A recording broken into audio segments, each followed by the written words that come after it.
ಧ್ವನಿ. ಇವರೇ ತುಂಬಾ ಜನಾಭಿಮಾನಿ. ಇವರೇ ನಮ್ಮ ಅಚ್ಚುಮೆಚ್ಚಿನ ರಮೇಶ್ ಸರ್. ರಮೇಶ್ ಸರ್ ಇಂದ ಸ್ಕೂಲ್ ಸ್ಟಾರ್ಟ್. ಶಾಲೆಗೆ ಇವರೇ ಗ್ರೇಟ್. ಇವರ ಮಾತು ಬಲು ಸ್ವೀಟ್. ಇವರೊಂದು sweet art. ಇವರೇ ಶಿಸ್ತಿಗೆ ಫಸ್ಟ್. ಇವರೇ ನಮಗೆ ಬೆಸ್ಟ್.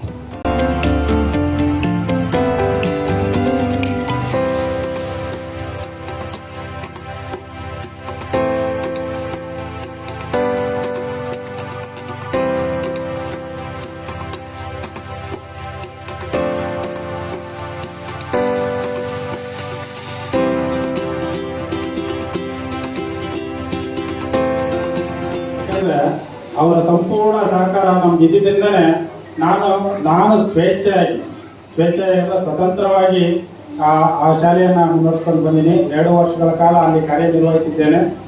ನಾನು ಪ್ರಾರಂಭದಲ್ಲಿ ಆ ಶಾಲೆಗೆ ಭೇಟಿ ಕೊಟ್ಟಾಗ ಸಾಕಷ್ಟು ಸಮಸ್ಯೆಗಳಿದ್ವು, ಮತ್ತು ಅಲ್ಲಿ ಸಾಕಷ್ಟು ಗೊಂದಲಗಳು ಸಹ ಇದ್ದವು, ಮತ್ತು ಪೋಷಕರ ಏನು ಸಹಕಾರ ಅನ್ನೋದು ಕೂಡ ಅಷ್ಟೊಂದು ಇರಲಿಲ್ಲ ನಾನು ಪ್ರಥಮವಾಗಿ ಅಲ್ಲಿ ಹೋದಾಗ.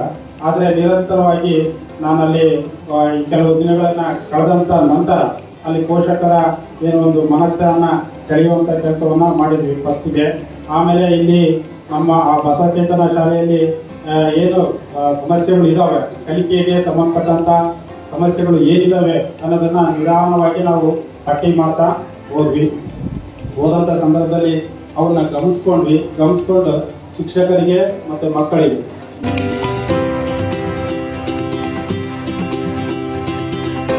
ನಮ್ಮ ರಮೇಶ್ ಸರ್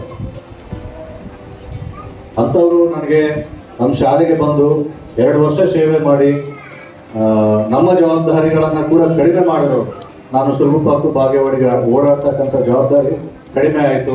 ನನಗೆ ಹೆಗಲಾಗಿ ತನ್ನ ಶಾಲೆಯಂತೆ ಭಾವಿಸಿಕೊಂಡು ಕರ್ತವ್ಯ ನಿರ್ವಹಿಸಿದ್ದಾರೆ. ಇವತ್ತು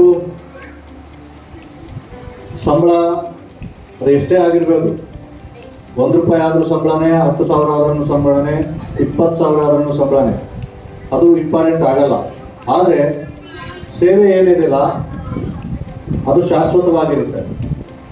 ಶಾಲೆಗೂ ಶಾಶ್ವತವಾಗಿರುತ್ತೆ, ಮಕ್ಕಳಿಗೂ ಶಾಶ್ವತವಾಗಿರುತ್ತೆ, ಆಡಳಿತ ಮಂಡಳಿಯವರಿಗೂ ಕೂಡ ಶಾಶ್ವತವಾಗಿರುತ್ತೆ. ಅವರು ಸಂಬಳಕ್ಕಾಗಿ ದುಡಿದೆ ಸೇವಾ ಮನೋಭಾವನೆಯಿಂದ ನನಗೆ ಒಂದು ಜವಾಬ್ದಾರಿಯನ್ನು ಕೊಟ್ಟಿದ್ದಾರೆ. ಆ ಜವಾಬ್ದಾರಿಯನ್ನು ನಾನು ಸಮರ್ಥವಾಗಿ ನಿಭಾಯಿಸಬೇಕು ಅಂತ 2 ವರ್ಷ ದುಡಿದಿದ್ದಾರೆ. ಅಂಥವರು ನಾನು ನೆನೆಸಿದ್ರೆ ನನ್ನ ಒಂದು ಅಚಾತುರ್ಯ ಅನಿಸ್ತು. ಹಾಗಾಗಿ ಸರ್, ನನಗೆ ಮನಸ್ಸು ಭಾರದಿಂದ ನಿಮ್ಮನ್ನು ಬೀಳ್ಕೊಡ್ತಾ ಇದ್ದೀವಿ ಇವತ್ತು ನಮ್ಮ ಶಾಲೆಯಿಂದ. ನಿಮ್ಮಂಥವರು ನಮ್ಮ ಶಾಲೆಗೆ ಇನ್ನೂ ಶಿಕ್ಷಕರಾಗಿ ಸಿಗಲಿ. ನೀವು ಎಲ್ಲೇ ಹೋದರೂ ಕೂಡ ಸಮರ್ಥವಾಗಿ ಕಾರ್ಯನಿರ್ವಹಿಸ್ತೀರಿ. ಆ ಕಾರ್ಯ ಜೀವನದಲ್ಲಿ ಯಶಸ್ವಿ ಆಗಲಿ.